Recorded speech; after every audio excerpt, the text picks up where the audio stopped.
Hello friends, আমার প্রচেষ্টা চ্যানেলে সবাইকে স্বাগত। এই ভিডিওটা দেখুন, প্রচণ্ড রোদের সময় কিন্তু ছাদে গিয়ে করছি। আজকে বলবো কিভাবে সহজ উপায়ে বাগানকে রোগমুক্ত করা যায়। প্রথমত, বর্ষাকালে প্রচুর পোকামাকড়ের উৎপাত হয় আমাদের ছাদ বাগানে। এর ফলে অনেকেই বাগান করতে চায় না। আমরা শীতে কিন্তু যতটা সহজভাবে বাগান করতে চাই, বর্ষাকালে অনেকেই এই ছাদ নোংরা হয়ে যাওয়ার কারণে বা মাটিতে হাত দেবে না বলে বাগান করতে চায় না। কিন্তু কিছু কিছু উপায় অবলম্বন করলে অবশ্যই কিন্তু বাগান করা যায়। প্রথমত দেখুন, আমার এইখানে যে সবজি গাছগুলো রয়েছে সেগুলো কত সুন্দর ফ্রেশ রয়েছে। তার একটাই কারণ, আমি প্রতিদিন সবজি গাছের যে সমস্ত পুরনো হলুদ পাতা আছে সেগুলো কিন্তু পরিষ্কার করে ফেলার চেষ্টা করি, কিংবা কোনো পোকায় কাটলে কোনো অসুবিধা হলে সেই পাতাগুলো কিন্তু ফেলে দিই। তাহলে প্রথমটা হচ্ছে আমাদের পুরনো খারাপ পাতা ফেলে দিতে হবে।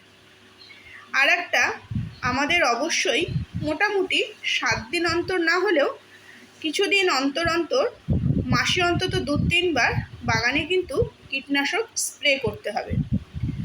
আর গাছগুলোকে যখনই আমি জল দেব গরমকালে, পুরো গরমকালটার কথাই বলছি, স্প্রে করে গাছগুলোকে কিন্তু স্নান করিয়ে দিতে হবে। বর্ষাকালে সেটা সম্ভব না। আর একটা কারণ, এই যে দেখুন বেডগুলোতে প্রচুর ঝিঙে গাছ ছিল, লতানো গাছ ছিল। মোটামুটি মাস 3-4 হওয়ার পর ওগুলো কিন্তু আর ফল ভালো দিচ্ছে না, মানে ঝিঙেগুলো আগের মতো সুন্দর হচ্ছে না, বিভিন্ন পোকায় কাটছে। আমরা মনে করি কেন হচ্ছে না, কিন্তু না, ভাবতে হবে যে কোনো সবজি গাছ, ফুল গাছের মতো মোটামুটি মাস 3 তাদের মেয়াদ থাকে। সেই পুরনো গাছ থেকে আর কিন্তু সবজি নেওয়া যায় না, তখন এমনি গাছের চেহারা নষ্ট হয়ে যায়। তাই জন্যে সেই সমস্ত গাছগুলো পরিষ্কার করে এই মাটিগুলো খুঁড়ে অবশ্যই আমাদের কিছুদিন এভাবে ফেলে রাখতে হবে। সব সময় মাটি পরিষ্কার করে ক্যারেটগুলো খালি করা সম্ভব নয়। তাই জন্য গাছগুলো তুলে আমাদের খুব তাড়াতাড়ি আমরা একটা নতুন সবজি বসিয়ে দিলাম, এই কাজটা কিন্তু করলে চলবে না। এই কারণেই আজকের ভিডিও করা। দেখুন এই সমস্ত লতানো গাছগুলো যে বেডটা খালি ছিল কিভাবে কম্পোস্ট করতে দিয়েছি। বাকি যে বেডগুলো আছে তার মধ্যে কিন্তু যেগুলো নতুন গাছ, যেমন উচ্ছে গাছ, শিম গাছ, এগুলো, এই শিম গাছটা আমি কাটিং করে করে রেখেছিলাম, শীতের শিম গাছ, এখন ওকে বড় হতে দেব। তারপরে এই যে ড্রাগন গাছটা দেখছেন, এটা লতানো গাছের জন্য রোদ আসছিল না।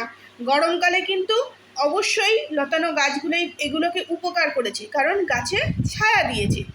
এখন কিন্তু সেই প্রয়োজনটা নেই, এখন প্রচণ্ড বৃষ্টি হবে।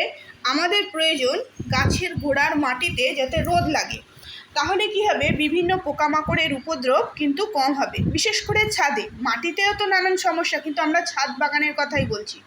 দেখুন লঙ্কা গাছগুলো প্রচণ্ড গরমে কেমন বাজে অবস্থা হয়ে গিয়েছিল, ফুল হয়েছিল কিন্তু ফল হয়নি, কিন্তু অধৈর্য আমি হইনি, আমি সেগুলোকে বাঁচিয়ে রেখেছি আর কাটিং করে দিয়েছিলাম একটু একটু করে, হালকা প্রুনিং করে দেওয়ার পর। আর এইগুলো দেখুন পাতা কুঁকড়ে গিয়েছিল, আমি কীটনাশক স্প্রে করাতে ধীরে ধীরে গাছগুলো কিন্তু আবার ফ্রেশ হয়ে যাচ্ছে। তো বাগান রোগমুক্ত করতে গেলে পুরনো পাতা ফেলে দিতে হবে। আর একটা জিনিস কী করতে হবে, একটানা কোনো পুরনো সবজি গাছের ক্ষেত্রে বলছি, সেই গাছ কিন্তু ফেলে রাখা যাবে না। তাহলে এইভাবে আমরা বাগানটা কিন্তু রোগমুক্ত রাখতে পারি। মাটিতে যদি রোদ না লাগে, বাগানে বিভিন্ন গাছে যদি রোদ না লাগে, তাহলে কিন্তু অবশ্যই পোকামাকড়ের উপদ্রব হবে। এইখানে দেখুন কি সুন্দর পুদিনা পাতাগুলো একদম পরিষ্কার ফ্রেশ হয়ে গেছে, এগুলো কিন্তু নতুন পাতা গজাচ্ছে। তো এরকম বাগান পরিষ্কার করতে হবে। অনেক রকম শাক থাকলে সেগুলো কেটে নিতে হবে। আর গরমকালে যেভাবে আমরা গাছের যত্ন করেছি, বর্ষাকালে কিন্তু ঠিক তার উল্টো। প্রত্যেকটা টবের গোড়ার মাটি আমাদের চেক করতে হবে, কোনোটায় বেশি জল জমছে না তো, বা দেখা যাচ্ছে একটা বড় গাছ লাগিয়েছি তার তলে একটা ছোট গাছ লাগিয়েছি, তো সেই ছোট গাছটার জন্যে বড় গাছের কোনো রোগ পোকামাকড় আক্রমণ করছে না তো। যেমন এই পর্তুলাকাগুলো আমরা অবশ্যই বড় গাছের টবে লাগিয়ে দিই, দেখতে খুব ভালো লাগে, কিন্তু এতে কিন্তু প্রচুর মিলিবাগ দেখা যায়।